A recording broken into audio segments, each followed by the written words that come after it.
Hey everyone, welcome back. Today we're going to look at rational equations and some formulas that go along with rational equations.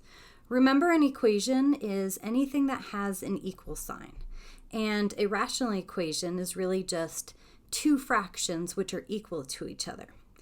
And if we have two fractions, say a over b, and it's equal to the fraction c over d, an equivalent representation would be AD equals BC. All we did here was we cross-multiplied.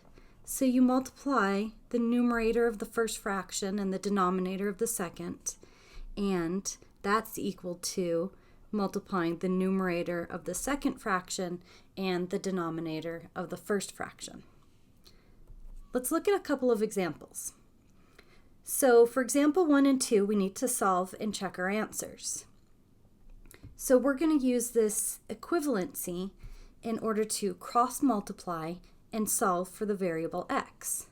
So if we cross-multiply, we would get 4 times x equals 5 times x minus 1.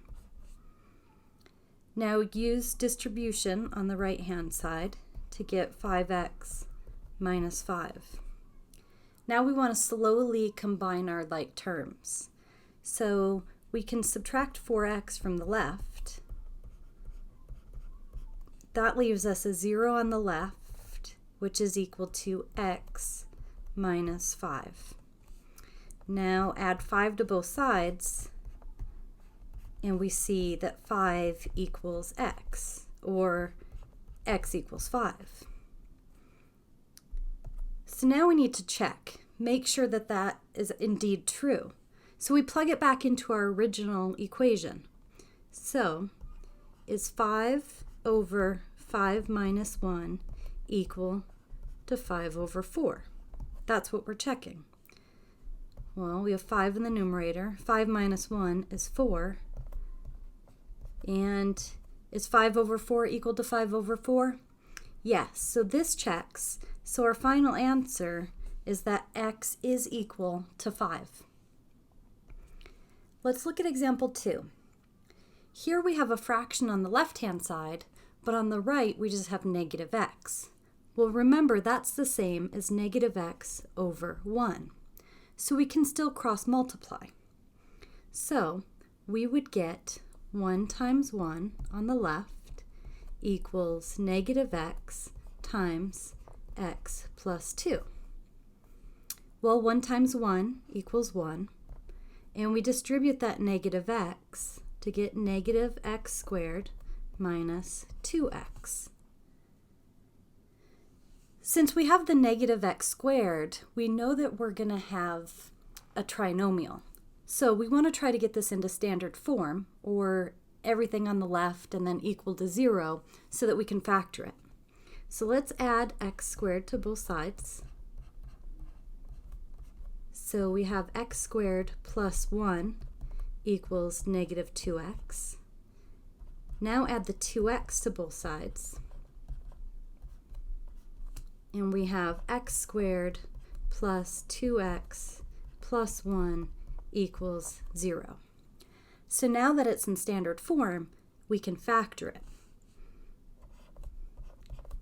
So this factors into two binomials, and this is actually a perfect square trinomial that factors to x plus 1 times x plus 1. So since these are identical factors, we really only have one solution, which would be that x plus 1 equals 0. Or subtract 1 from both sides, and x equals negative 1. And again, we want to go back and check. Make sure that that keeps the equation true, that it's balanced, equal on both sides. So does 1 over negative 1 plus 2 equal negative 1? Well, we have 1 in the numerator. Negative 1 plus 2 is 1, and the opposite of negative 1 is a positive 1. Well, this simplifies to 1 equals 1, so that is also true. So our final answer is that x equals -1. Now what if we have a bit more of a complex rational equation? So multiple terms. So notice in the example here, we have 3 terms. Well, that's where we would follow these 5 steps. First, you're going to find the LCD for all of those terms. Then you'll multiply each side of the equation and each term by that LCD. Then simplify each term and we solve the resulting equation. And probably the most important step here is step 5. You have to check each answer in the original equation. This is because we're looking for any value that might make the denominator 0. Remember, we can't have a denominator of 0 because it's undefined. So we would reject that answer and say that it is an extraneous solution. Let's look at this example. So first we need to find our LCD. And in order to find the LCD, we want to have everything as factored as possible. So my first term, 2 over x minus 1, doesn't factor. My second term is just 1, but I'm going to make that a fraction. It's equivalent to 1 over 1. And then my last term, the numerator 4 doesn't factor, but the denominator is a difference of squares. So that factors to x minus 1 times x plus 1. So now step 2, we have to multiply each term by that LCD. Well, the LCD is going to be x minus 1 times x plus 1. So we have 2 times x minus 1 times x plus 1 over x minus 1. Remember, each term is getting multiplied. And 1 times x minus 1 times x plus 1 over 1 equals 4 times x minus 1 times x plus 1 over x minus 1 times x plus 1. Now we need to simplify. So going term by term, we're looking to see what the numerator and the denominator have in common. So the first term, they share an x minus 1. So that simplifies out and we're left with 2 times x plus 1. Now the second, this term really just has the 1 in common, but that doesn't change anything. So we simplify it out anyway, and we're left with x minus 1 times x plus 1. And then our last term on the right hand side, it has x minus 1 in common and x plus 1 in common. So we're left with just 4. Now our next step is to distribute and then start combining all of our like terms. So we distribute the 2 through the first set of parentheses to get 2x plus 2. Now the second term requires us to FOIL, and when we FOIL, we get x squared minus 1, right? Because that is what our original denominator was. X squared minus 1 was factored to x minus 1, x plus 1, and this is all equal to 4. Now a little rearranging and combining like terms on the left. So we want the x squared first plus our 2x and combine 2 minus 1 to a positive 1, and that equals 4. Now remember, we need this in standard form or equal to 0 so we can factor. So subtract the 4 from both sides and we get x squared plus 2x minus 3 equals 0. Let me rewrite that up top. X squared plus 2x minus 3 equals 0. So we need to factor this. it should be two binomials and they'll be equal to 0. So the two numbers that multiply to -3 but add to 2 would be a +3 and a -1. Then we use our zero product property, so x plus 3 equals 0 or x minus 1 equals 0. And we solve each of these. Subtract 3 from both sides. So the first solution is that x equals -3. The second one, we add 1 to both sides, and we get the solution x equals 1. Now, we need to check both of these. And remember, we're really checking to see if our denominator ever becomes 0. So let's look at x equals 1 first. Notice if we plug that in to that very first term, 2 over x minus 1, we would get 2 over 1 minus 1, or 2 over 0. We can't divide by 0, so x equals 1 gets thrown out. That is called extraneous. So that's an extraneous solution. It worked mathematically, but it doesn't check. So let's check x equals -3.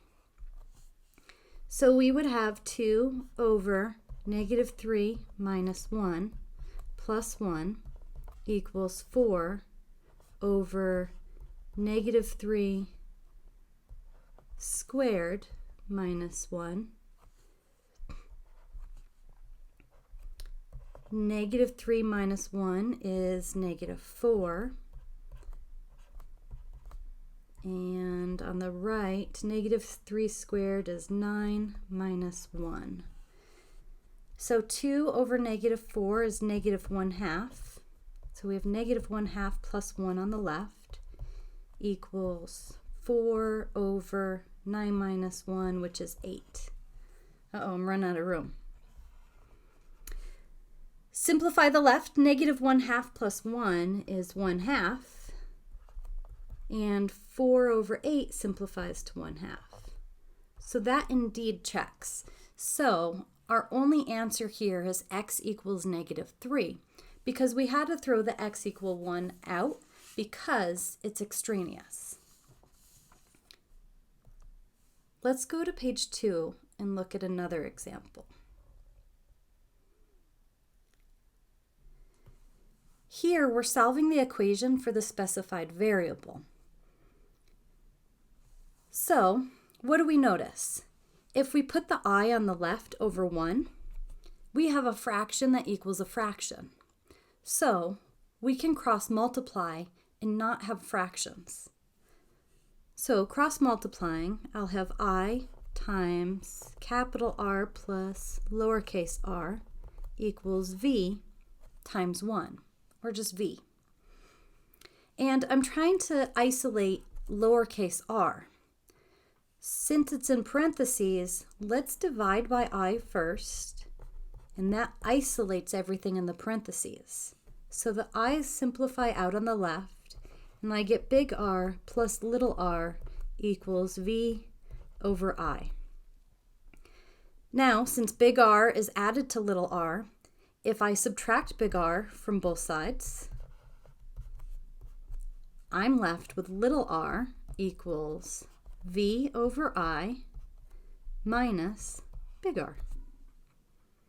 Looked a little scary at first, right? Because it was just a lot of variables, but it's not. Just remember the rules. If you have a fraction equals a fraction, cross multiply and slowly start using your order of operations to isolate the variable. How about some application problems? So, the first example. It takes a less experienced employee 4 hours to shovel the snow from a sidewalk, but a more experienced employee can shovel the same sidewalk in 3 hours. How long will it take them to clear the walk if they work together? Well, we need to use the work equation. And the work equation is 1 over t. So it's one job divided by the time it takes you to complete that job. So we know our less experienced worker can complete one sidewalk in 4 hours. And we know that our more experienced employee can complete one sidewalk in 3 hours. And we're asked how long will it take if they work together. So together means we're adding them. And we want to know the answer of how long will it take for one job, or 1 over t.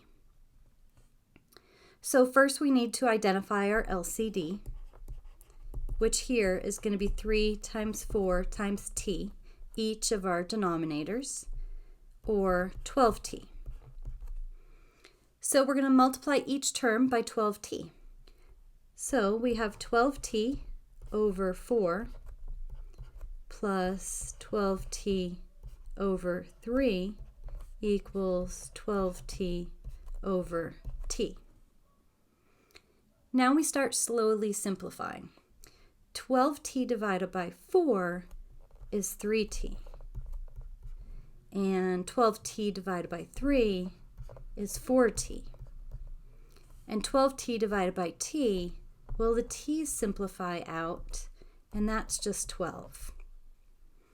So now we can combine the like terms on the left, 3t plus 4t, and we have 7t equals 12. We're trying to solve for t, the time, so divide both sides by 7, and we know that the time it takes these two employees together is 12 divided by 7, or our calculator tells us that's about 1.7 hours. Well, that makes sense, right? It would take one person 4 hours and the other person 3 hours. So it should take significantly less time for them to shovel a sidewalk if they're working together. How about our favorite type of problem? A boat problem.